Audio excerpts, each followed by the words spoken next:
নমস্কার, আপনারা দেখছেন কলমে দেবদ্বীপ আর আমি দেবদ্বীপ দত্ত। আজ গঙ্গা পূজা। আজ আমি আপনাদের সাথে কথা বলবো গঙ্গা পুজোর ইতিহাস নিয়ে। আর গঙ্গা পুজোর ইতিহাস নিয়ে কথা বলতে গেলে প্রথমেই চলে আসে গঙ্গা নদীর ইতিহাস নিয়ে একটু কথা বলতেই হয়।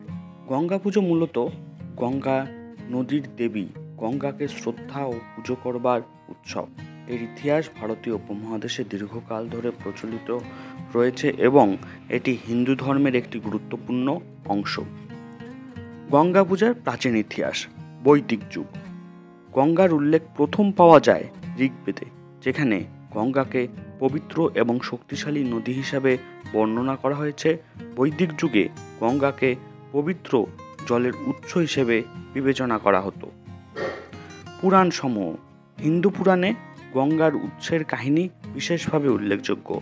বিশেষত ভগীরথের তপস্যার ফলে গঙ্গার স্বর্গ থেকে মর্তে অবতরণের কাহিনী প্রচলিত। পুরাণ অনুসারে ভগীরথ রাজা গঙ্গাকে মর্তে এনে তার পূর্বপুরুষদের মুক্তির জন্য কাজ করেছিলেন। মধ্যযুগ। গঙ্গা পুজো এবং গঙ্গা স্নানের গুরুত্ব আরও বেড়ে যায় মধ্যযুগে। বহু মন্দির এবং তীর্থস্থান গঙ্গার তীরে স্থাপিত হয়।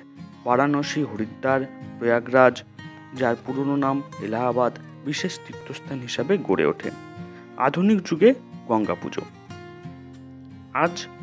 পুজো। আজ সাধারণ মানুষজন কিভাবে গঙ্গা পুজো পালন করবে। বিভিন্ন আচার অনুষ্ঠানের মধ্যে দিয়ে তারা গঙ্গা পুজো পালন করবে, যেমন গঙ্গা স্নান।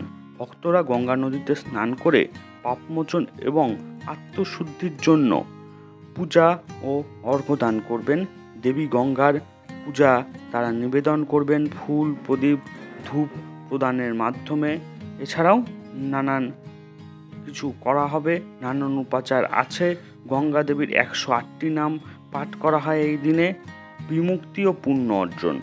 ভক্তরা বিশ্বাস করেন যে এই দিনে গঙ্গায় স্নান করলে পূর্বজন্মের সমস্ত পাপ থেকে মুক্তি লাভ করা যায়।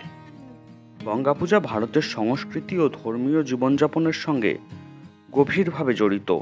এটি প্রাচীন ঐতিহ্য ও সংস্কৃতির একটি প্রতীক, যা হাজার বছরেরও বেশি সময় ধরে প্রচলিত।